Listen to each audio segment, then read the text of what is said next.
ዳጊ ገኒን ታውቂያለሽ? እናቴ እህቴ እኮ መታ አንቺን ሲሻይሽ ትጠይቀናለች። እሷ እኮ ተናዳብን ነው እንጂ እኮ ጠልታን እኮ አይደለም ይላታል።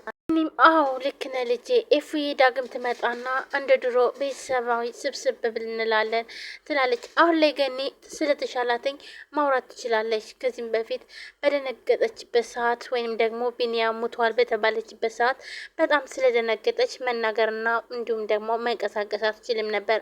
አሁን ላይ ግን ያ ሁሉ ነገር አልፎ አሁን ላይ ደህና ነች፣ እናም ታወራለች ማለት ነው። ስለዚህ ስታወራ ዳጊ ኤፉዬም ትመጣለች። ብድግ አድርጎ አሁን እንሆናለን፣ ሁላችንም እንደምንፈልገው እንሆናለን። እህቴና ናታን አጎቴና ጽዮን ለማለት ሲል ግን እንዳጨርሰው ዳጊ በኋላ ከዛ ቤተሰብ ጋር የሚያገናኘን ነገር ምንም አይነት ነገር የለም፣ እናም እንዳጨርሰው ይለዋል። እኔም እንዲህ ተው እንጂ ልጄ እንደሱማ አትበል ትለዋለች። እንደ ድሮ ኖርማን ማውራት ጀመረች። እንዴ ሰማት አጎቴ ሰማቴ እናቴ እኮ ምንም ሳትንተባተብ አወራች ይላል። እና አስተካክላ ነበር ያወራችው።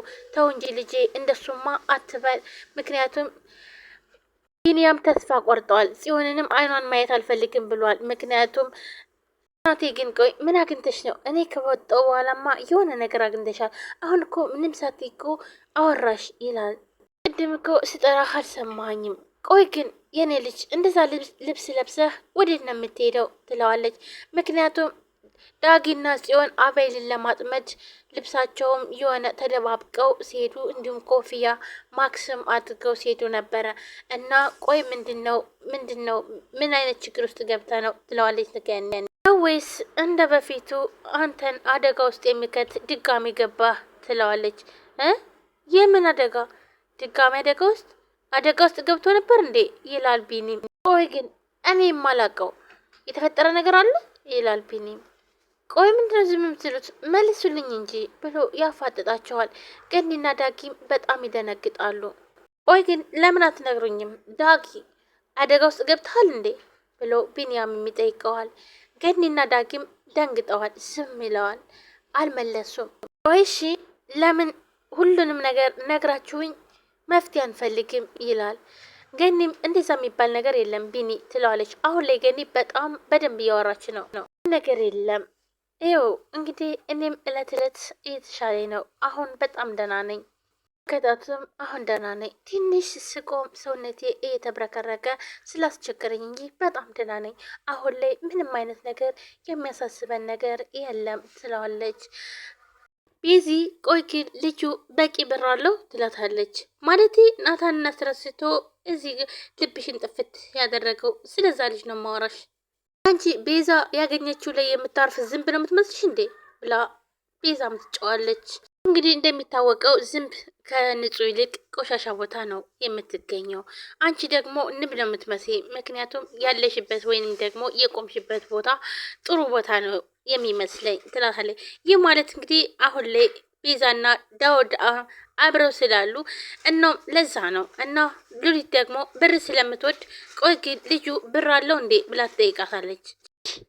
እኔ እኮ አጎቴን አክብሬ ነው እንጂ አንቺ እዚህ እንድትኖር ያረኩትኝ። ይኸውልሽ ዝም ስልሽ እየፈራው እንዳይመስልሽ ትላታለች። ቤዛም በጣም ትናደድና ሉሊት ገንዘብ ስለምትወድ እሷ ግን ገንዘብ ነበር ጠበቅ የጠየቀቻት። እናም ደግሞ ቤዚም እኔ ይኸውልሽ ገንዘብ ፈላጊ አይደለሁም፣ ካገኘሁበት ላይ እንደ ዝንብ አላርፍም እኔ ቤዛ ብላታለች። ልሽ በማወራቸው ውስጥ ጣልቃ እየገባሽ አትፈላሰፊ። ዝንብ ምናምን እዚህ ንብ እያልሽ ወደዛ። ወይዘሮ ቤዛ እኔን እያስፈራራሽ እንዳይሆን እንኳን አይደለም እኔን እነዛ እህትና ወንድም ጥገኞችን ማስወጣት አልቻልሽም። እሺ ትላለች ሉሊት።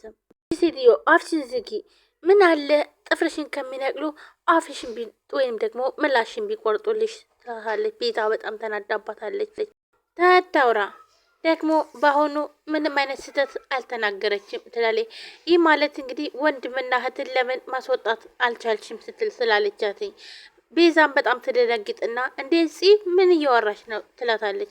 ወይ እናንተ እኮ ለእኔ ቤተሰቦቼ ናችሁ። ለእኔ ማለት እኮ አንቺ ናታን፣ አንቺ እህቴ፣ ከዛ ውጭ ማን አለኝና ነው ትላለች ቤዛ። ሉሊትን ብድግ አድርጋ እንዴ እኔስ አሁንስ በዛ። እነሱ እኮ የተሻለ ነገር ሲያገኙ እኮ ነገ ጧት ጥለውሽ ይሄዳሉ። እኔ ግን እኮ አንቺ ጋር ነው የምቀጥለው፣ እኔ የትም አልሄድም ትላታለች። ልሽ አንቺ መጃ ስለሌለሽ ነው እንጂ ለእኔ አስበሽ አይደለም። እባክሽን እባክሽን አትራቁኝ። እኔ እኮ እናንተ ናችሁ ቤተሰቦቼ፣ ሌላ ቤተሰብ እኮ ማንም የለኝም ትላታለች ቤዛ። ከእናንተ ውጭ ማን አለኝ? ክፉንም በጎንም እኮ አብረን አሳልፈናል እና እባካችሁን አትራቁኝ ብላ ቤዛም ታለቅሳለች። ካሁን በኋላ ምንም ነገር መደጋገም አያስፈልግም። ችግሮች እንኳን ቢመጡ አብረን ተደጋግፈን ማለፍ ነው እንጂ ያለብን መራራቅ የለብንም ትላለች ቤዛም። አሁን ላይ ቤዛ በጣም ተስተካክላለች። የድሮ ማንነቷን